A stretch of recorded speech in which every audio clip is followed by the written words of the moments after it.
Okay, ladies, now we're going to go over kind of how to close an order in Order Pro. So once you have a hostess that had a party and she has credit to cash out for free and half off books, this is how you're going to do it. You're going to go to your back office consultant site and log in.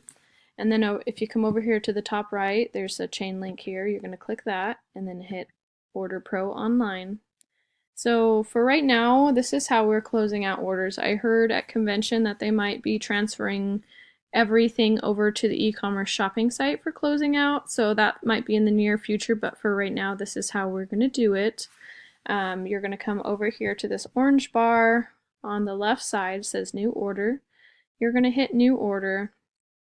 If this was maybe an order, just a random order for supplies that you're going to place, or a party that you had for yourself, whether it be a launch party, a mystery hostess, customer service, whatever type of party you had for yourself, you would put your name and address and city, email, phone number.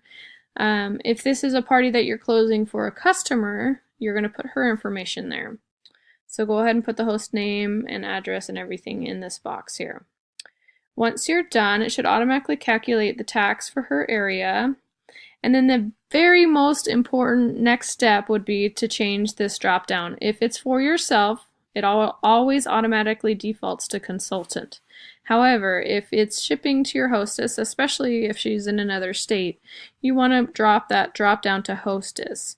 It won't select that unless you have all her information in first. So once you put her information in, go immediately to this drop down and select hostess so you don't get a huge box of books at your house that you have to now ship and pay to ship to her. So remember that important step there to change that drop down. The next thing we're going to do is hit next step on this orange bar here. That takes you to the order type. You're going to put her first and last name here. This will help you find her later so you can look up a tracking number or check her order. Most of the time it's going to be left as a home party. If you were doing a book fair or something, you would change that drop down. But all my parties and order supplies, I just do home party. Then you can put her party date here. And then here, yours might look a little bit different. If you're in your incentive period, it will ask about double rewards. And you're going to check the appropriate box. If you're outside, then mine just asked if I'm offering a monthly hostess special for like August or September if she got me a future booking. So I'd click yes, and then I'd put the future booking's name and party date. Then you hit next step. So from here, we want to connect her party credit into here so we can order her free and half off books. You're going to hit this import event blue bubble. And then that should come up with all the current parties that you have open. You're going to find her name and select it. So that way she will get credit for those sales in free and half off. So you're going to select her and that links her. There will be some different categories here.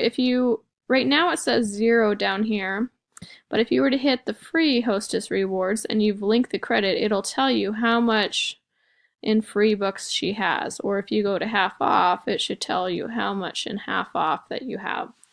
So I usually just start with the free and then go to half off. And then the party bonus book is a category. As long as the party has hit $100 in sales, then you can offer free books from this category. I use this category, say I promised her $20 in free books for hosting for me. I would put her $20 of free books in here and only have to pay 35% of the $20 because they're $65 off. So I'd put her books there. I'd also ask her if she's okay with me adding her free book winner to her party. If she says yes, I'll go ahead and add that free book prize to that party bonus book category to get it for 65% off. If her friend is not local, I ask her if she minds shipping it to them or getting it to them, and I could either reimburse her for shipping or I can add another $10 book for her tonight when we're closing to reimburse her for that shipping. And again, you're getting it for 65% off, so it would be, $3.50 or $4, which would be what your shipping could cost anyway. So in the long run, you're saving money by doing that. So That's what I like to do. So if you go back up here, I like to search by ISBN and contains. I do this because I will tell my hostess how much credit she has to spend, and then I will ask her to send me a screenshot of what's in her cart.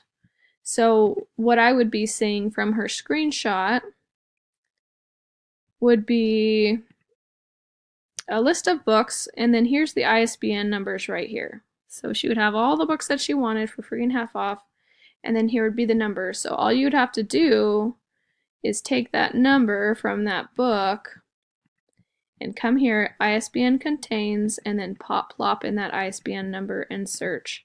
And then that book comes straight up there. So whichever book, it's easier than searching by alphabet. So if you have the ISBN number, you're going to type that in and search, and it's going to bring up the exact book that she wants, and you'll make sure that you don't make any mistakes.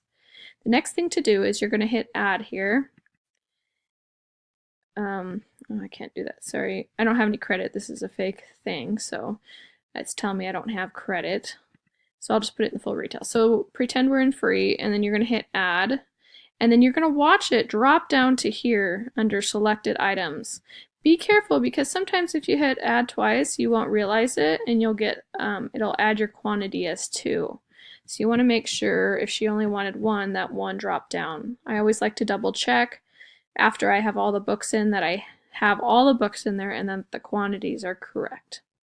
So you do that. You'll add all the free books, and then you'll go and do the same thing. You'll add any half off credit that she wanted, and then any of her rewards. If this was something that you're closing for yourself or you needed supplies, you would come up here to supply alternate, and these are all the supplies. So if you kind of wondered what something looked like, you could just hit image over here, and it shows you an image of what that supply looks like, and then you just add whatever you wanted down here to the bottom category. Another thing, you can search for those mini books or travel size books for prizes if it was an order for yourself under free, half off, or party bonus if you had credit. If you didn't have any credit, then you would have to just put it in as full retail. The only thing I would do differently is change this to title contains, and then I would put mini. Oh, that's weird. Oh, we're under supplies. Sorry, full retail, title contains, and mini. So all these books here are mini books, and again, you can just pull up an image. Let's see, how to draw pets. Sometimes it'll pop up and sometimes it doesn't. Let's see, snail brings mail. There you go. So there's a picture of the mini phonics reader, snail brings a mail. So that's great for prizes. And if for any reason your hostess spent $40 or more of retail, including her free and half off, then you can select a customer special for her. And you can add that to her thing. So that's pretty much it. Once you have all your books in and you think you're good. Oh, another thing too, if you're in here and say she had $200 worth of credit and you put 203, it'll have a little parenthesis around the allowance remaining. When you see those parentheses, that just means that you're over by $3. It'll say $3 right there. And then it'll say 200 selected here. So you know you're over a little bit. It's okay sometimes if that is how it fits, then sometimes I'll just pay the extra $1 or $2, or just, you know, tell her that she was $2 over or something. That's totally fine. And yeah, anything that she's over, you just pay that in full retail. So no worries if that happens.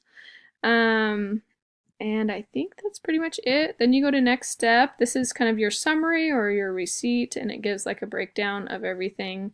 It'll have the total here at the bottom. I usually just deduct what I owe and then give her that total. And then if you ever needed to, like, it's categorized like shipping and handling is on step 5, how much your bonus book category is, tax, so pretty much just break it down for her so she knows what she's paying. And then next step, and this is the payment summary. If say she owed $20, I would come down here and hit add a new customer payment, and I would put $20 in here. I would put her card's info, name, phone number. Don't worry about check number, we don't need that. And then you hit add a payment. When you add a payment, it doesn't automatically close out of this box, but here up at the top it'll say customer payment added, and then you just X out. So instead of seeing amount due $11.35, now it'll have the reflected amount of how much you owe versus her $20. And then lastly, you're going to put your information here under consultant payment. And then once you're done, you hit next step, review the order. You're going to go through all the different orders. It's not going to work for me because this isn't a real order. And then complete the order.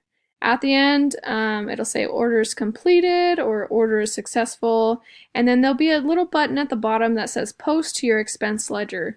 You want to always post that to your expense ledger. That's going to help you keep track of what you paid for prizes at the end for your taxes. Even if you're placing an order for supplies, post it to your expense ledger. If you were placing a random order for yourself through here, post it to your expense ledger. Keep track of everything that you spend, whether it be supplies or mailing or books or your office space, your cell phone, your food, if you were at like a booth event, your booth rent, anything that you spend business-wise, keep a log. Usborne will keep track of anything that you post to your ledger and your income, so just keep track of anything extra. And that's pretty much it.